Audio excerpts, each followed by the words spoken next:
எல்லாருக்கும் வணக்கம். நான் எத்தனையோ மேடைகள் ஏறியிருக்கேன். இன்றைக்கு இது ஒரு வித்தியாசமான மேடை. அரசியலில் பொதுவாக தமிழ்நாட்டில் ஒரு கட்சியில் இருந்தால் இன்னொருத்தர் கட்சியில் இருக்கிறவங்களை நேருக்கு நேர் பார்த்துட்டா பாவி கட்சி மாற்றம் பற்றியா இடம் போடுறான் பற்றியான்னு சொல்லக்கூடிய காலகட்டத்தில் நான் இந்த மேடையில் நிற்கிறேன்னா அதுக்கு காரணம் ஆரம்பத்திலேருந்தே நான் விசுவாசி அல்ல, நான் ஒரு நேர்மையானவன், அவ்வளோதான். எனக்கு வாழ்க்கையில் நட்பு தான் முக்கியம். ஃப்ரெண்ட்ஷிப்பு, நட்பு, பழக்க வழக்கங்கள் அதுதான் முக்கியம். கட்சி இருக்கும். என்னை பொறுத்த வரைக்கும் நம்முடைய தேசம், நம்முடைய மதம், ஜாதி, அதற்கு பிறகு தான் கட்சி, பார்க்குற வேலை இதெல்லாம் வரும். இது என்னை பொறுத்த வரைக்கும். இன்னும் சில பேர் கட்சியே உயிர் அப்படின்னு நினைக்கிறவங்கள அது தப்புன்னு சொல்ல மாட்டேன். ஒவ்வொருத்தருடைய குணாதிசயங்கள். எனக்கு நம்முடைய மாவட்ட செயலாளர், அதே சமயத்தில் மயிலை தொகுதி எம்எல்ஏ வேலு, எனக்கு அவர் ஃப்ளெக்ஸ் வேலுவாக தெரியும். அதுக்கு பிறகு குறைச்சிக்கணும்பா, அவர் எனக்கு ஃப்ளெக்ஸ் வேலுவாக தெரியும். அப்புறம் நண்பராக தெரியும். நான் எம்எல்ஏ ஆகும்போது எனக்கு எதிராக வேலை செய்தவராக தெரியும். ஏன்னா அவர் வேறு கட்சி இல்லையா, அதுக்கு நம்ம வருத்தப்படக்கூடாது. நீ எனக்கு எதிராக வேலை செஞ்ச இல்லை, அந்த மாதிரியான விரோத மனப்பான்மையோ இதை வச்சுக்கிட்டு இருந்தால் நம்ம வாழ்க்கையில் யாரோடையுமே பழக முடியாது. காரணம் என்னென்னா, மாற்றுக்கருத்து இருக்கும். மாற்றுக்கருத்து இருக்கிறவங்களோட தான் நம்ம வாழ்ந்தே ஆகணும் வாழ்க்கையில். நான் மாற்றுக்கருத்து இருக்கிறவங்களோட வாழ மாட்டேன்னு சொன்னால் வீட்டை விட்டு வெளியில் இறங்கவே முடியாது உங்களால். அது அடிப்படையாக நம்ம புரிஞ்சுக்கணும். மாற்று கருத்து இருப்பவர்களோட ஒருமித்த கருத்து எதெல்லாம் இருக்கோ அதில் ஒத்து போயிட்டே இருந்துட்டால் பிரச்சனை கிடையாது. இல்லை நான் ஒத்துக்க மாட்டேன் ஒரு லூசியா சண்டைக்காரன் அப்படிம்பாங்க. அது நமக்கு தேவையில்லை.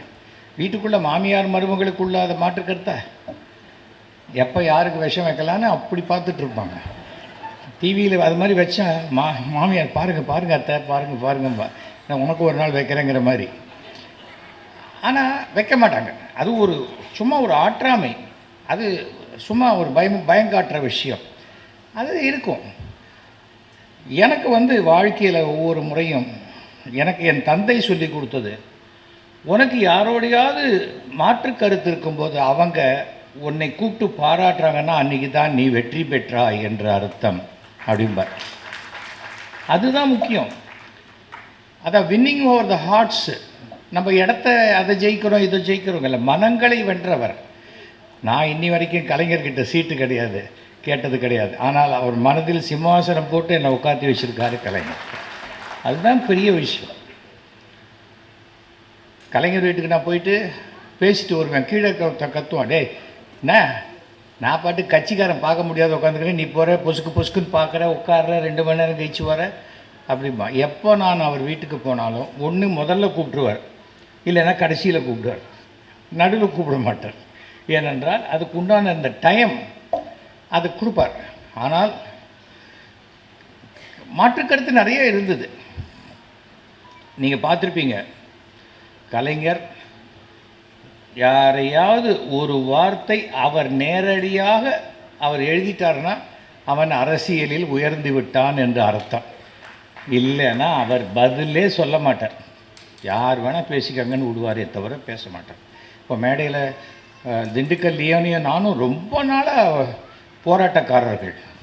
என் கேசட்டுக்கு தான் அவர் கேசட்டுக்கு தாங்கிறது தான் எங்களுக்கு சண்டையே. எப்போவுமே சண்டை கிடையாது, எங்கள் பேரை வச்சு நாங்கள் திண்டிவனத்தில் அவன் தூக்க காலத்தில் இருந்தால் கூட ராத்திரி 1 மணிக்கு சிரிச்சுக்கிட்டே ஒன்று கடிச்சிட்டு இருப்பாங்க ஓரமாக போய்.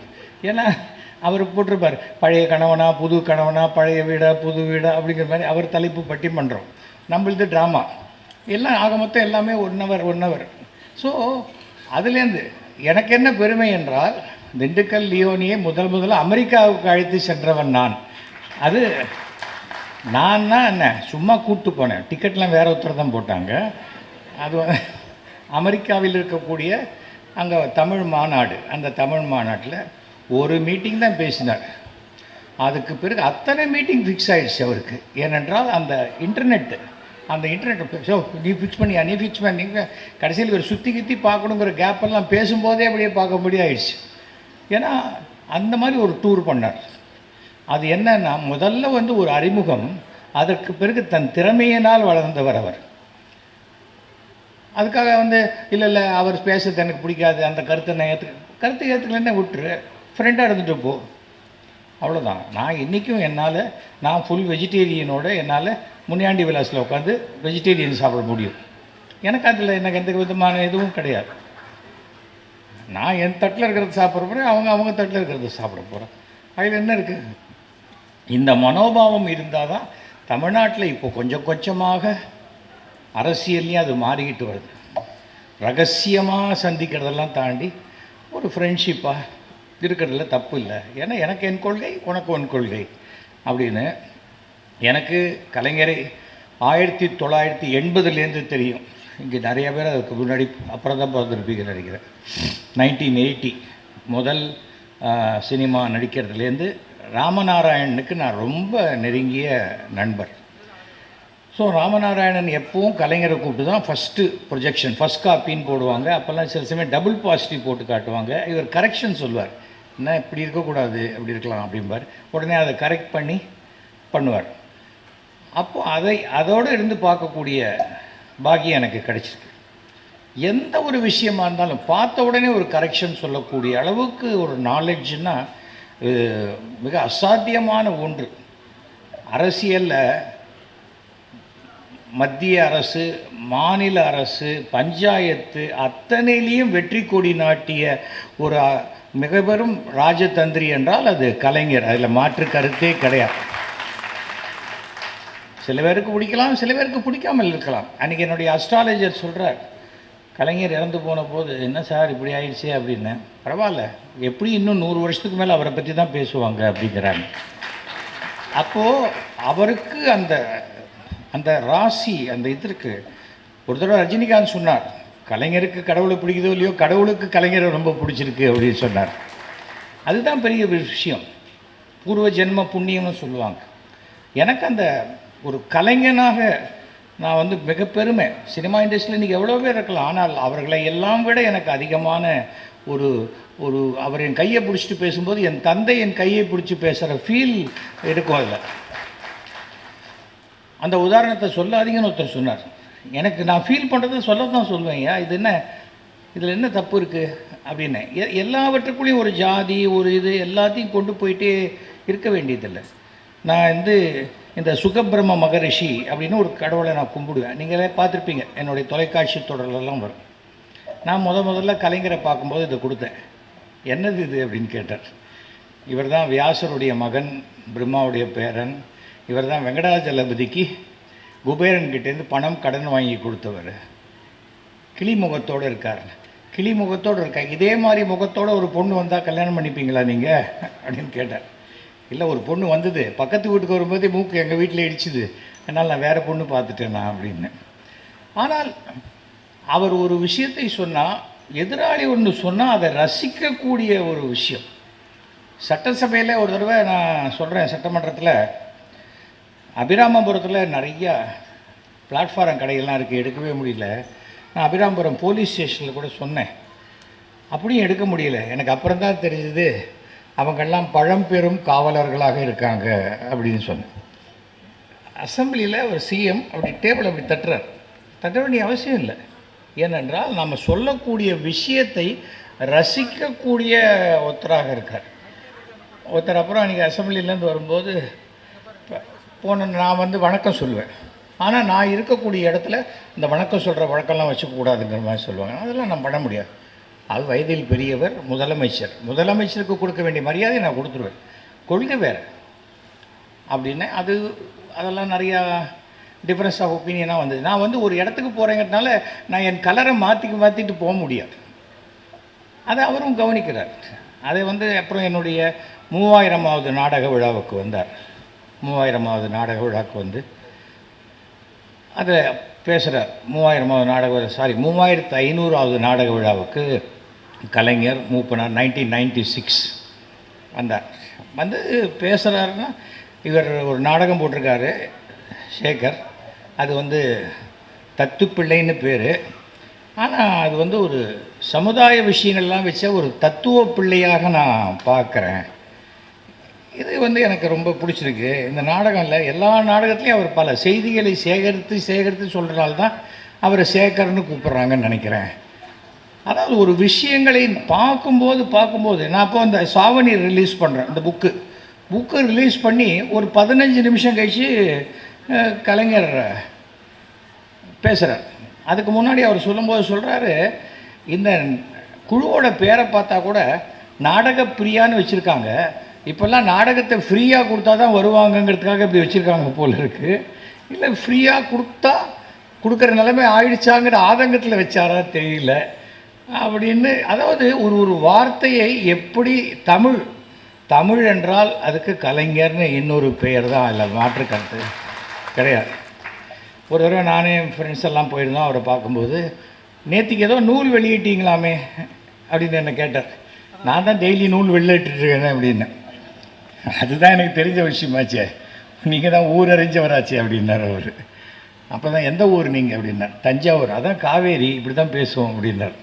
அதாவது அந்த ரசிக்கக்கூடிய தன்மை சாதாரணமாக எல்லாருக்கிட்டையும் அமையாதுங்க. அது நான் ஒன்று சொல்லுவேன், மற்றவங்க சிரிக்கணும். ஆனால் மற்றவங்க சொன்னால் நான் கோவப்பட்டுருவேன், என்னை சொல்லக்கூடாது அப்படிங்கிற மனோபாவம் தான் அதிகாரத்தில் இருப்பவர்களுக்கு இருக்கும். வாயா என்ன விஷயம் அப்படிங்கிற அது சொல்லும்போதே அவர் வந்து எதிராளியை தன் பக்கம் இழுத்து பக்கத்தில் உட்காந்து வச்சிருக்கக்கூடியவர். இப்போ பேசும்போது சொன்னாங்க, அதாவது மாற்றான் தோட்டது மல்லிகைக்கும் மனம் உண்டு அப்படின்னு. நான் அதிமுகவில் இருக்கும் பொழுது தமிழ்நாட்டு சரித்திரத்திலேயே திமுக பொதுக்குழு அட்டன் பண்ண ஒருத்தன் நான் தான். அப்போ தான் சொன்னேன், அதாவது மாற்றான் தோட்டத்து மல்லிகைக்கு மனம் உண்டு, ஆனால் நீங்கள் வேரோடு பிடிங்கி கொண்டு வந்து வச்சிடுறீங்கன்னு எனக்கு இப்போ தான் தெரியும் அப்படின்னு சொன்னேன். கலைஞர் என்றைக்குமே எந்த பிரச்சனையும் இல்லாமல் 100 ஆண்டு வாழ வேண்டும் என்று எல்லாம் வல்ல இறைவனை வேண்டுகிறேன் அப்படின்னு. இறங்கி வந்தோடனே ஒரு மினிஸ்டர் சொல்கிறார், சார் அதெல்லாம் நம்ம கட்சியில் கிடையாது. இல்லை சார், நான் வேறு கட்சி கூப்பிட்டாங்க வந்தேன் அப்படின்னு. எதுக்காக சொல்கிறேன்னா, மனசார நான் விருப்பப்படுறது தானே நான் சொல்ல முடியும். சரி சார், நான் நாளையிலேருந்து மாற்றிக்கிறேன்னா அது ஒரு போலித்தனமாக இருக்கும். அதில் வந்து இந்த சாவணீர் கொடுத்துருக்கோம். சாவணீர் ரிலீஸ் பண்ணுறார். ஸ்டேஜில் ரிலீஸ் பண்ணி 15 நிமிஷம் கழிச்சு கலைஞர் பேசுகிறார். அப்போ அதுக்கு முன்னாடி மூப்பனார் பேசுகிறார். எஸ்.வி. சேகர் 3500 நாடகம் போட்டிருக்காரு, அவர் 35,000 நாடகம் போடணுன்னு நான் ஆசைப்பட்றேன் அப்படின்னு வாழ்த்துறேன் அப்படின்னார் மூப்பனார். கலைஞர் வந்தோடனே மூப்பனார் வந்து எஸ்.வி. சேகர் வந்து 35,000 நாடகம் போடணுன்றார், அதை நான் ஏற்றுக்க மாட்டேன், அவர் 3,50,000 ட்ராமா போடணும், அதை விட நான் அதிகமாக வாழ்த்துறேன் அப்படிங்கிறார்.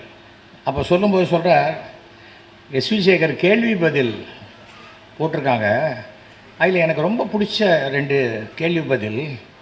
மாடர்ன் ஆர்ட் பற்றி என்ன நினைக்கிறீங்கன்னு ஒரு கேள்வி, அதுக்கு தம்பி சேகருடைய பதில், மூளை இல்லாதவங்க கூட மாடர்ன் ஆர்ட் வரைஞ்சிடலாம், ஆனால் அதை ஒரு புத்திசாலியால் தான் விற்க முடியும்.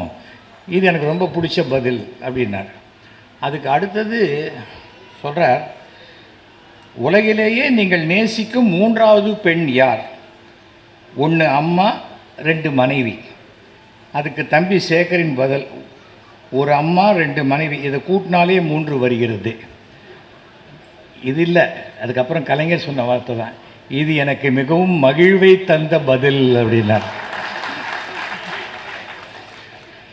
இசை ஒரு பப்ளிக்கில் ஒரு விஷயத்தை நம்ம வந்து ஒரு எவ்வளோ அசால்ட் அப்படி போகிற போக்கில் சொல்லிட்டு போகிறாங்கிறது சாதாரணமான ஒரு விஷயமே இல்லை. அதுக்கு கூச்சப்பட்டுக்கிட்டு இது பண்ணி இப்படி பேசி அப்படி பேசலாமா இப்படி பேசலாம் அதெல்லாமே இல்லை. நான் இளங்கோவடிகள் எழுதின சிலப்பதிகாரத்தையே நான் திருத்தினவன். நான் இதை கர்வத்தோடு சொல்லலை. ஏன் திருத்தினேங்கிறது வந்து வலம்புரி ஜானுக்கு தெரியும். சிலப்பதிகாரத்தில் சிலம்ப திருடினவன் பொற்கொல்லன் அப்படின்னு சொன்னால் என்ன ஆகும்? அதுக்கு பிறகு எல்லா பொற்கொல்லனுமே இந்த மாதிரி தான் திருடன்னு வரும். அது இருக்கக்கூடாதுங்கிறதுக்காக நான் என்ன பண்ணினேன், அதை வந்து எடுத்து கொண்டு வந்ததை பொற்கொல்லங்கிட்டேருந்து மாற்றி அவங்ககிட்டேருந்து வாங்கினதை அதை திருடி இந்த மாதிரி கொண்டு வந்து ஒரு அரண்மனை அதிகாரின்னு நான் மாற்றினேன். ஏனென்றால் எந்த ஒரு இனத்திலையும் ஒரு தனி நபர் செய்யக்கூடிய ஒரு விஷயத்தை அந்த இனத்தின் மேல் உண்டான பழியாக மாற்றக்கூடாது என்பதற்காக. அதுதான் எனக்கு ரொம்ப இந்த மாதிரி பல விஷயங்கள் அவர்கிட்ட எனக்கு பிடிச்ச விஷயம் எல்லாமே. அது ஒன்று ஒன்றா சொல்லிட்டு போனால் நிறையா இருக்குது. ஏன்னா வந்து இங்கே இதில் ஹைலைட் ஸ்பீக்கர் வந்து நம்முடைய திண்டுக்கல் லியோனி. ஏன்னா என்ன இருந்தாலும் ஒவ்வொரு தடையும் ஒரு ஃபஸ்ட்டு டைம் நான் அவரை பார்த்தது 1984 உலகத்தமிழ் மாநாடு மலேசியாவில் நடக்குது. அப்போ போனேன். அப்போ தத்தோ சாமிவேலுன்னு அமைச்சர் கலைஞர் மேலே அப்படியே அவரே வந்து தான் இன்னொரு கலைஞராக விட வேண்டும் என்ற ஒரு எண்ணத்திலேயே இருக்கக்கூடிய ஒரு மலேசிய தமிழ் மந்திரி அவர். அங்கே தான் ஒரு 3 days கலைஞரோடு நெருங்கி பழகக்கூடிய விஷயம் கிடைச்சிது. நான், ஜெமினி கணேசன், சாருஹாசன், அதை நிறைய பேர் பயந்துட்டு போகல. ஏன் போகலன்னு தெரியாது, அது வேறு ட்ராக். அங்கே போனோம். அந்த டயத்தில் கேஷுவலாக ஒருத்தர் ஏதாவது ஒன்று சொன்னால் அதுக்கு வர பதில் இருக்குது பாருங்கள், அசாத்தியம். அந்த டைமிங்லாம் அது அது ஒரு கடவுளுடைய அருள். அது சாதாரணமான ஒரு விஷயமே கிடையாது. ஒருத்தர் PhD படிச்சிருக்காங்க, MSc படிச்சிருக்காங்க, அது படிச்சிருக்காங்க, இது படிச்சிருக்காங்க. அவர் என்ன படித்தாலும் தெரியாது. உலகத்தை படித்திருக்கிறார், அவருடைய இலக்கியத்தை படித்திருக்கிறார். எல்லாத்தையும் தாண்டி தனக்கு எதிரே உள்ள அனைத்து மனிதர்களையும் படித்திருக்கிறார். அந்த படிப்பு தான் அவருக்கு வந்து எல்லாத்துக்கும் அந்த ரெஃபரன்ஸ்.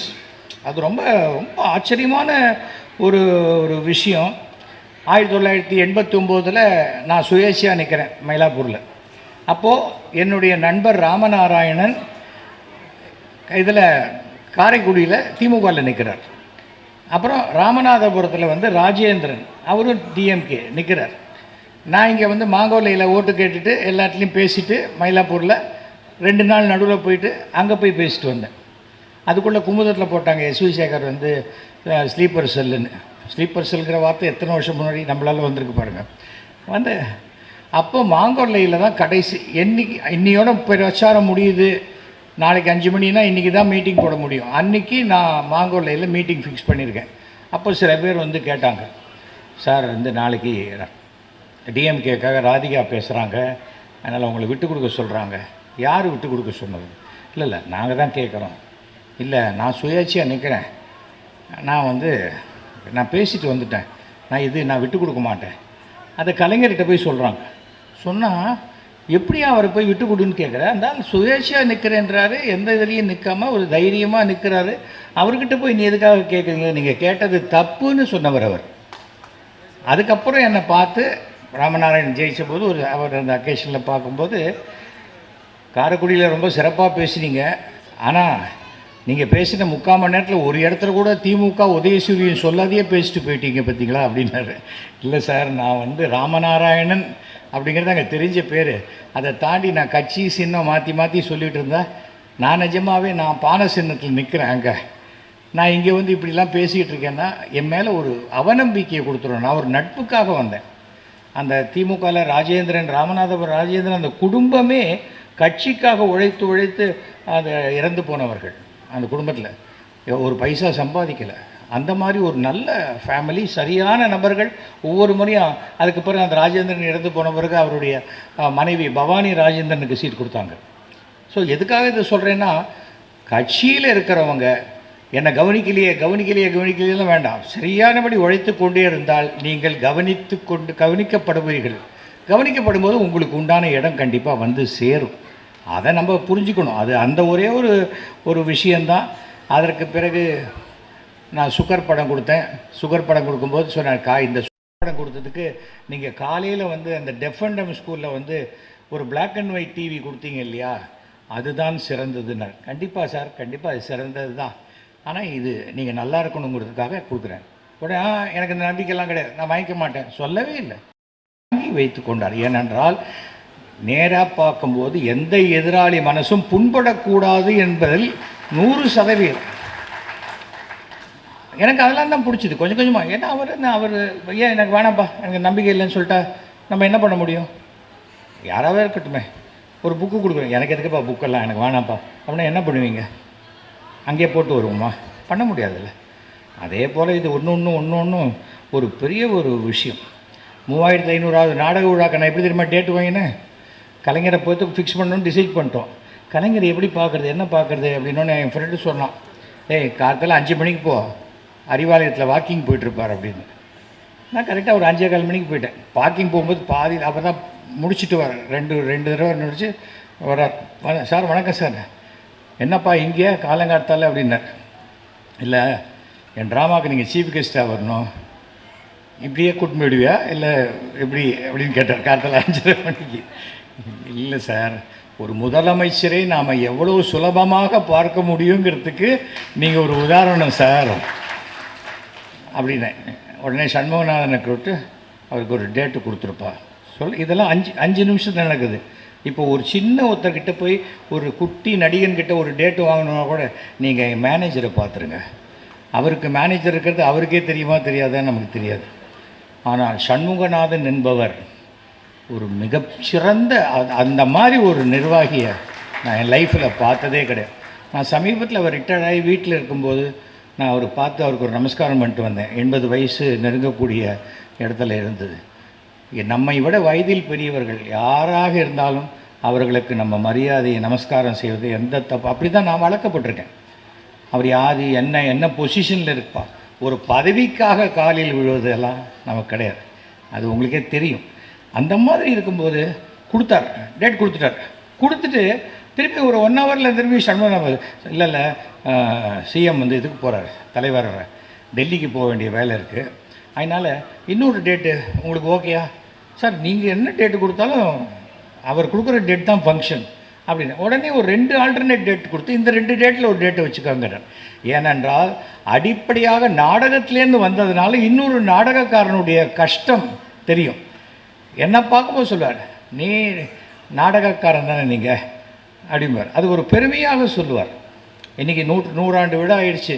சேலத்தில் வந்து இவர் என் மனைவியினுடைய தாத்தா மிக பிரபலமான இசையமைப்பாளர் ஜி ராமநாதன், இவங்க எல்லாருமே ஒன்றாக ஒரே இடத்துல இருந்து பண்ணவங்க. இப்போ வந்து நான் இந்த விஷயத்தில் சொல்கிறேன், அதே போல் அந்த சுந்தரம், அந்த மாடர்ன் தியேட்டர்ஸ், அவர்கள் 3 பேருக்குமே அந்த இடத்துல ஒரு மார்பளவு சிலை வைத்தால் இந்த 100ஆண்டு விழாவை கொண்டாடுவது சிறப்பாக இருக்குங்கிறது என்னுடைய ஒரு சின்ன கருத்து. இது காரணம் என்னென்னா, மாடர்ன் தியேட்டர்ஸுங்கிற இடத்துலேருந்து தான் கலைஞர் இப்போ இங்கே வந்தார். அதை வந்து நம்ம ஞாபகப்படுத்தக்கூடிய ஒரு விஷயமாக இது இருக்கும். அடுத்தது கொஞ்சம் கொஞ்சமாக அப்படி பேசி வந்தது. நான் வந்து 1990லேருந்து பாஜகவினுடைய அனுதாபி. ஸோ தேர்தலில் கூட்டணிக்கு பேசுவேன், அதனால் பாஜக திமுக கூட்டணிக்கு பேசியிருக்கேன், எல்லாமே பேசியிருக்கேன். அது மாதிரி ரெகுலராக பேசுவேன், வருவேன். ஒரு மனிதாபிமானத்துக்கு ஒரு மிகப்பெரிய எடுத்துக்காட்டு கலைஞர். பாரி வெங்கட்னு எங்கள் ட்ராமா ட்ரூப்பில் ஒரு பையன் ஆக்ட் பண்ணிகிட்டு இருந்தான். ஒரு நாளைக்கு அவனுக்கு ஒரு சினிமா சான்ஸ் கிடச்சி ஷூட்டிங்க்கு திருநெல்வேலி போயிட்டான். திருநெல்வேலியிலேருந்து வரவே இல்லை. வீட்டில் தேடுறாங்க, எனக்கு ஃபோன் பண்ணுறாங்க, வரவே இல்லை, அவர் எங்கே போனான்னு தெரியலைங்கிறாங்க. எங்கேயுமே அவன் அங்கே கிளம்பிட்டானே, நாங்கள் பஸ் ஏற்றி விட்டோமேங்கிறாங்க. அப்புறம் நான் என்னுடைய அஸ்ட்ராலஜர் நெல்லை வசந்தன்னு அவரை கேட்குறேன். கேட்டால் அவர் இருக்காரா தெரியலையே, எங்கேயோ உள்ளே புதஞ்சிருக்கிற மாதிரி தெரியுதுங்கிறார் அவர். உடனே மெட்ராஸ்லேருந்து இந்த ரூட்டில் பார்த்து ஏதாவது ஆக்சிடெண்ட் ஆச்சான்னு எல்லா போலீஸ் ஸ்டேஷன்லேயும் விசாரித்தா மங்களமேடுன்னு ஒரு ஊரில் ஒரு ஆக்சிடெண்ட்டில் அந்த பாரி வெங்கட் இறந்து போயிருக்கான். அவனுடைய பேர் வெங்கட்ராமன். பாரி வெங்கட்டுங்கிறது தான் எல்லாருக்கும் தெரிஞ்ச பேர். வெங்கட்ராமன் அவன் வீட்டில் இருக்கிற இடத்துக்கு போயிட்டு கேட்டிருக்காங்க, தெரியல. ஏன்னா அது வீடு மாற்றிருக்கான் கரெக்டாக 1 வாரம் முன்னாடி. அப்போது என்ன ஆச்சுன்னு தெரியாமல், யாரும் தெரியாமல், அடையாளம் தெரியாத பிணமாக அந்த மங்களமேட்லேயே அதை புதைச்சிட்டாங்க. நான் அன்றைக்கி வந்து என்னுடைய மாமா பையன் கல்யாணத்தில் தஞ்சாவூரில் இருக்கேன். காலத்தால் 8 மணியோ என்னமோ ஃபோன் பண்ணுறேன், எனக்கு பண்ணுறாங்க, இது மாதிரி அங்கே தான் அவன் பாடி இருக்குதுன்னு சொல்கிறாங்க. அதுக்கப்புறம் தான் அவன் சூட்கேஸை ஓப்பன் பண்ணி பார்த்தா அந்த பாரி வெங்கட் என்னோட எடுத்துட்ட ஃபோட்டோ அதில் இருக்குது. அதுதான் இருந்தது. கூட 2000 ரூபா வச்சுருந்தான், அது இல்லை. எதுக்காக சொல்கிறேன்னா, அந்த ஃபோட்டோவை வச்சு சொன்ன உடனே எனக்கு உடனே நேராக கலைஞர் வீட்டுக்கு தான் பண்ணேன். சண்முகநாதன் சார் தான் எடுத்தார். சார் இது மாதிரி அப்படின்னு. ஐயோ, பாடியை புதைச்சிட்டாங்களா? ஆமாம் சார், அவன் அவன் மெட்ராஸ் வீடு, அவன் குடும்பம்லாம் அங்கே இருக்குது. எங்கேயோ ஒரு இடத்துல எப்படி சார் ஒரு அனாதை பணமாக இருக்க முடியும்? நீங்கள் கொஞ்சம் சிஎம் கிட்ட சொல்லுங்கள். அவ்வளோதான். ஒரு 1 ஹவருக்குள்ளே சிஎம் கிட்டேருந்து இன்ஸ்ட்ரக்ஷன் போய் அந்த பாடியை வெளியில் எடுத்து அவங்க குடும்பத்துக்கிட்ட ஹேண்ட் ஓவர் பண்ணணும்னு சொன்னார். இது ஒரு பெரிய ஹிஸ்ட்ரி. ஏன்னா போலீஸில் இது மாதிரி ஆகி புதைக்கப்பட்டுட்டால் அதுக்கு திருப்பி எடுக்க மாட்டாங்க. அது அன்லஸ் அதர்வைஸ் அது பெரிய கொலை கேஸ் அந்த மாதிரி இருந்தாலே ஒழிய அதை எடுத்து அதுக்குள்ளே ஏவிஎம்லேருந்து ஆம்புலன்ஸ் கொடுத்து பண்ணி என்னென்னா ஒரு சாதாரணமான ஒரு விஷயம் இல்லை இதெல்லாம் வந்து நம்ம எதுக்கு பண்ணணும் அப்படிங்கிறது கிடையாது. அவர் பார்வைக்கு அது போச்சு, அதை பண்ணுவாங்க. அதே போல் 2006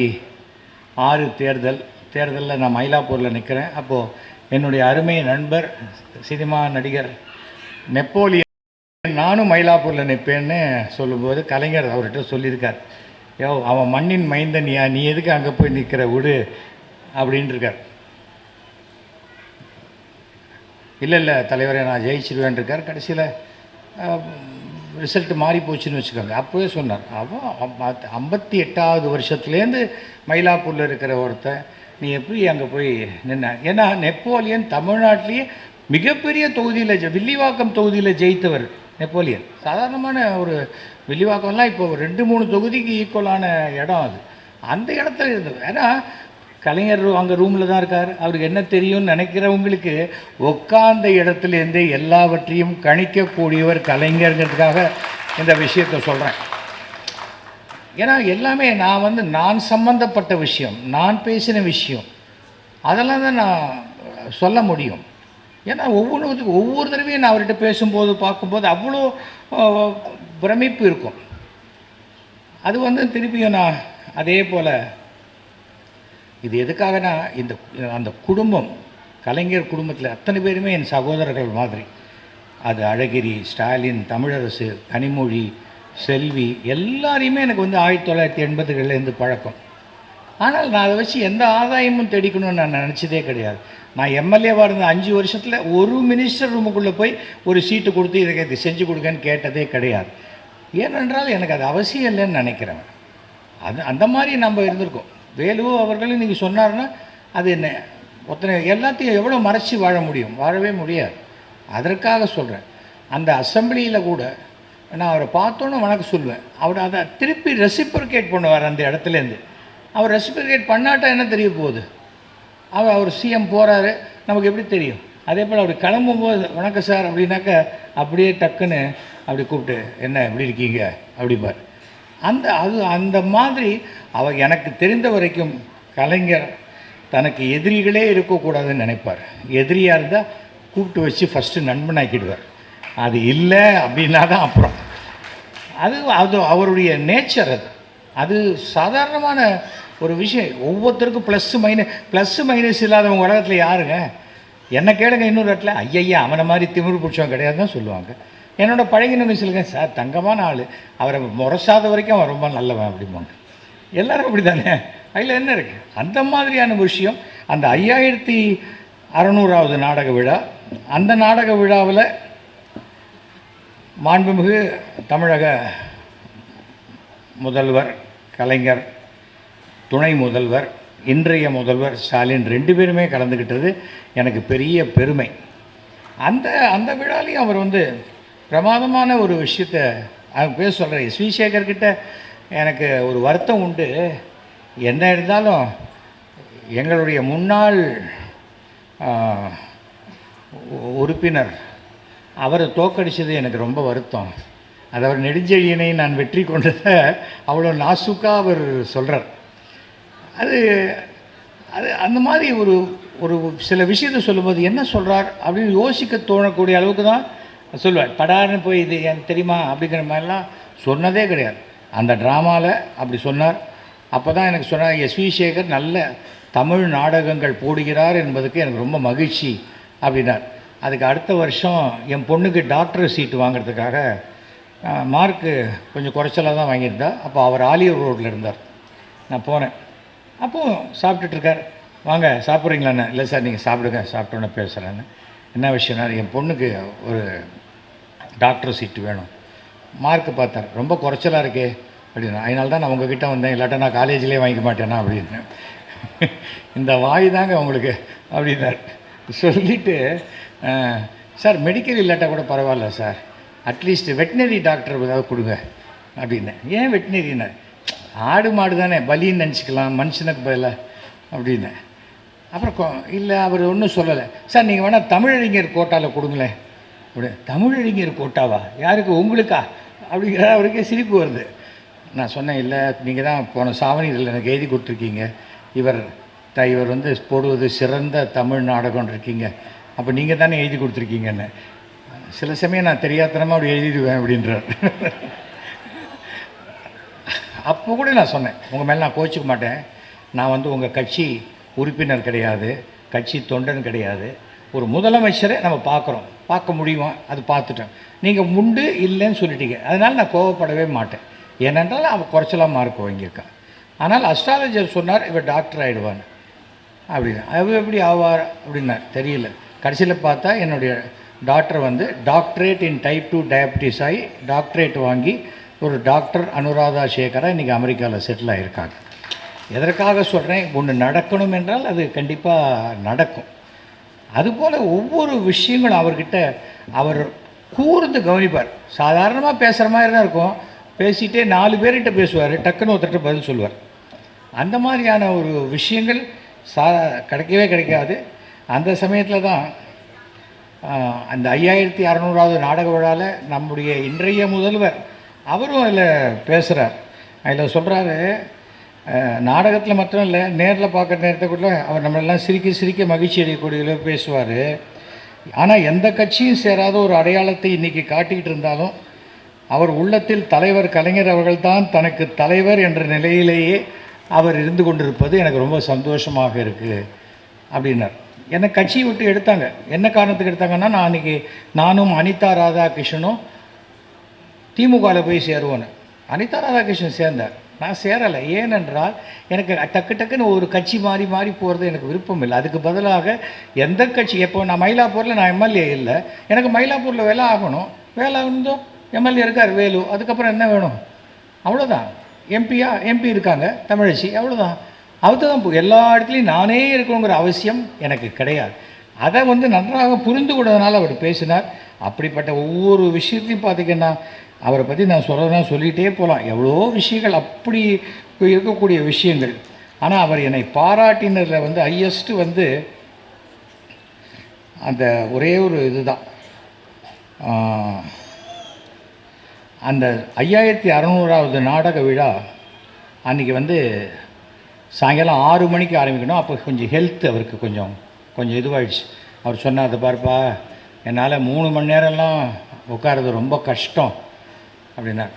சார் நீங்கள் ஒன்று பண்ணுங்கள் சார், நீங்கள் ஒரு 2 மணி நேரம் ரிலாக்ஸ்டாக ட்ராமா பாருங்கள், 1 மணி நேரம் ஃபங்க்ஷன், கரெக்டாக நீங்கள் 6 மணிக்கு வந்தீங்கன்னா 8:58க்கு நான் உங்களை விட்டுடுறேன் சார் அப்படின்னு.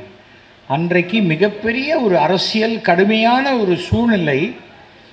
முதன்முறையாக கலைஞர் 6 மணிக்கு வர வேண்டியவர் 6:58க்கு தான் ஹாலுக்குள்ளே வரார்.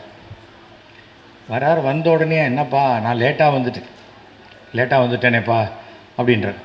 பரவாயில்ல சார், சொன்னபடி நான் உங்களை விட்டுறேன். நாங்களே எங்கள் ட்ராமாவில் ஒரு பாலிசி வச்சுருக்கோம், நாங்கள் எவ்வளோ லேட்டாக ஆரம்பித்தாலும் கரெக்டாக இதுக்கு முடிச்சிடுவோம் அப்படின்னு.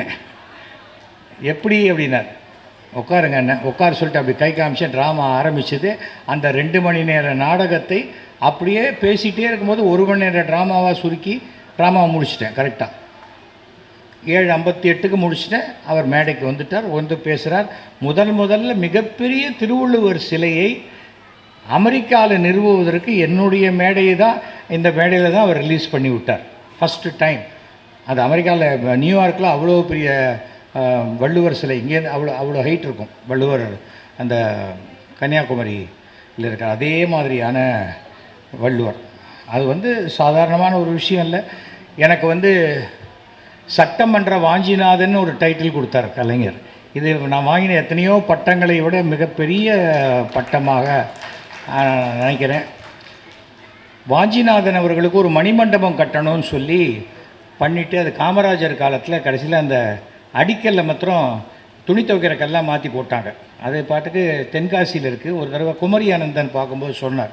அதை நான் சொன்னேன், எந்த ஜாதி அடிப்படையிலும் பார்க்காம ஒரு சுதந்திர போராட்ட தியாகியாக வாஞ்சிநாதன் அவர்களுக்கு இந்த மணிமண்டபம் கட்டணும்னு நான் கோரிக்கை விடுத்த போது அவர் சொல்கிறார், சட்டமன்ற வாஞ்சிநாதன் கேட்குறார், நம்ம என்ன மாட்டேன் நான் சொல்ல போகிறேன்னு சொல்லி அதை செய்து கொடுத்தவர் கலைஞர் அவர்கள்.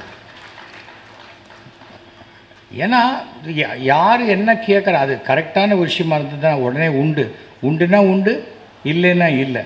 அன்றைக்கி நான் நினச்சேன் அவரை வந்து எந்த விஷயமா இருந்தாலும் மயிலாப்பூரில் எந்த ஃபங்க்ஷனில் சிஎம் வர்றாருன்னா அவர் கேட்குற ஃபஸ்ட்டு கேள்வி, என்னப்பா நம்ம எம்எல்ஏ வந்துட்டாரா அப்படிம்பார். எவ்வளோ பேர் கேட்பாங்க, அதெல்லாம் நான் வரல நீ பண்ணு அப்படிங்கிற மாதிரி இருக்கக்கூடிய சூழ்நிலையில் அது எனக்கு அந்த குடும்பத்தினருடைய அன்பு எனக்கு ரொம்ப சிறப்பாக இருக்குது. அதுக்காக ஒருத்தர்கிட்ட அன்பு இருக்குங்கிட்டாலும் நான் இன்னொருத்தர் வெறுக்கக்கூடிய பண்பு கிடையாது எனக்கு. நான் ஒரு கண்ணாடி மாதிரி, எனக்கு என்ன கிடைக்கிறதோ அதை அப்படியே டபுள் டைம் நான் திருப்பி கொடுப்பேன். அது எதுவாக இருந்தாலும் சரி, அன்பாக இருந்தாலும் சரி, வெறுப்பாக இருந்தாலும் சரி, சண்டையாக இருந்தாலும் சரி, அந்த மாதிரி தான் இருக்கும். அப்போ தான் அவர் சொல்கிறாரு அந்த நாடக விழாவில் கடைசியில், நாடகத்தில் 10-15 காட்சிகளானாலும் ரசிக்கின்ற கருத்துக்களை மருந்து கேப்சூல் போல் கொடுக்கும் இந்த திறமையை நடிகவேள் எம்ஆர் ராதாவுக்கு பிறகு இன்றைக்கு எஸ்வி சேகரிடம் காண்கிறேன்னார். இது எவ்வளோ பெரிய ஒரு பாராட்டு. இதெல்லாம் சாதாரணமாக கிடைக்கக்கூடியதில்லை. வசிஷ்டர் வாயால் பிரம்மரிஷி அப்படிங்கிற மாதிரி. நான் சட்டமன்றத்தில் பேசும்போது அந்த இந்த கடைசியாக லாஸ்ட்டு சட்டமன்றத்தில் வரும்போது அந்த பேசும்போது சொன்னேன், இந்த பிரம்மாண்டமான புதிய சட்டமன்ற வளாகத்தில் 5 முறை தமிழக முதல்வராக இருந்த நம் கலைஞருக்கு முழு உருவச்சிலை வைக்க வேண்டும்னு அன்றைக்கி நான் பேசினேன். அது இன்றைக்கு நிறைவேறி இருப்பது எனக்கு ரொம்ப பெருமையான ஒரு விஷயமா இருக்குது. ஏன்னா நாம் வந்து ஆசைப்படுறது வேறு, நம்ம ஒன்று சொல்கிறோம் அது நடந்துருச்சுங்கிறது பெரிய ஒரு விஷயம். இப்போ கூட சில பேர் என்ன சொல்கிறாங்க, இவன் சபிச்சிட்டான். நான் சபிக்கலை. மொத்தம் நொண்டி அடிச்சுட்டே வரும்போது கொடுக்க பள்ளத்தில் விழுவான்னா விழ போகிறடா அப்படின்னு சொல்கிறோம். இவன் சபிச்சிட்டான்னா அதுக்கு நான் என்ன பண்ணுறது? அதுக்காக சொல்கிறேன். அது வந்து எந்த இடத்துல இருந்தாலும் அது என்னுடைய குணம்.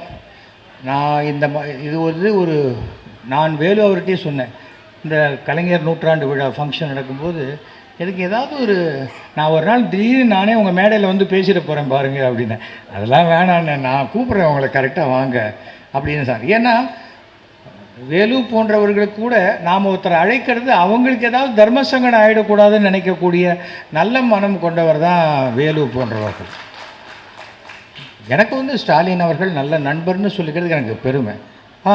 நீ நண்பர் அவர் சொன்னார்னா ஏதோ புக்கில் போட்டுக்க, அருமை நண்பர் திரு எஸ்வி சேகர் அவர்களுக்கு அன்புடன் மு.க. ஸ்டாலின் கையெழுத்து போட்டது இது இருக்குது. அதனால் இல்லை நான் வந்து இல்லாத சொல்லி நம்ம என்ன பண்ண போகிறோம்?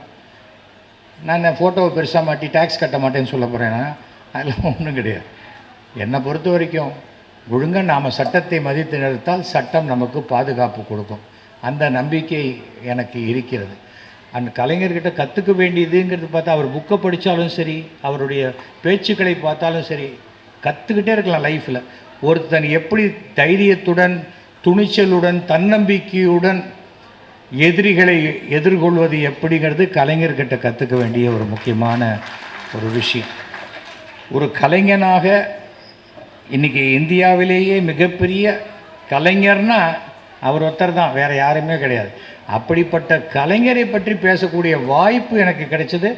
நான் மிகவும் பெருமை அடைகிறேன். இந்த மாதிரி வாய்ப்பு எல்லாருக்கும் அவ்வளோ சுலபத்தில் கிடைக்காது. கிடைக்கிறவன் பயந்துருவான், நம்ம இங்கே போய் பேசினா நமக்கு ஏதாவது ஆகிடுமோ அதெல்லாம் பயப்படுற ஆள்லாம் நான் கிடையாது. நான் எது உண்மையோ அதை பேசக்கூடியவன். அது என்னை பிடிக்காதவங்களுக்கும் அது தெரியும். பலகீனங்கள் இல்லாதவன். அதனால் என்னை வீடியோ எடுத்துருவாங்க, ஃபோட்டோ எடுத்துருவாங்கங்கிற பயம்லாம் எனக்கு கிடையாது. நான் யாரையும் சொல்ல, சாதாரணமாக பேசினாலே நீங்கள் ஏதாவது நினச்சிக்கிறீங்க. அது எதுக்காக சொல்கிறேன்னா, நம்ம வந்து இதை பற்றிலாம் கவலைப்பட மாட்டோம். நான் இந்த தேர்தலுக்கு முன்னாடியும் நான் கண்டிப்பாக சொன்னேன், மத்தியில் மோடி அவர்கள் வருவார், இங்கே 0 தான் வரும் அப்படின்னு. அதான் வந்திருக்கு. ஏனென்றால் உழைப்பு இருக்கணும். நம்ம வெற்றி பெறணும் பொது வாழ்க்கையில்னா மக்கள்கிட்ட போகணும். அடித்தட்டு மக்கள் வரைக்கும் நம்ம போய் சேரணும். சேரலைன்னா ஏசி ரூமில் உட்காந்துக்கிட்டு இருந்தால் மேக்ஸிமம் ஃபைனான்ஸ் கம்பெனி தான் நடத்த முடியும். அதை நம்ம தெரிஞ்சுக்கணும். அதுக்காக சொல்கிறேன். நான் யாரையும் குறிப்பிட்டெல்லாம் பேசலை. அந்த மாதிரி இந்த மேடையில் இப்படி பேசுறது சரியாக இருக்காது. அதனால் மீண்டும் மீண்டும் என்னுடைய நன்றியையும் என்னை அழைத்து பாராட்டியதற்கு என்னுடைய, ஏன்னா ரொம்ப வருஷமாக இருக்குது, எங்கேயாவது ரெக்கார்ட் ஆகணும். இது பாருங்கள், கிட்டத்தட்ட 21 கேமரா வந்திருக்கு. நாளைக்கு இன்னி ராத்திரிலேருந்து ஆரம்பிச்சிருவாங்க. ஆனால் தலைப்பு என்ன வேணால் கொடுப்பாங்க, அதை நான் ஒன்றும் கேட்கவே முடியாது. அவங்க கேட்குறது கொடுக்குற தலைப்புக்கும் உள்ள கண்டென்ட்டுக்கும் சம்மந்தம் இருக்காது.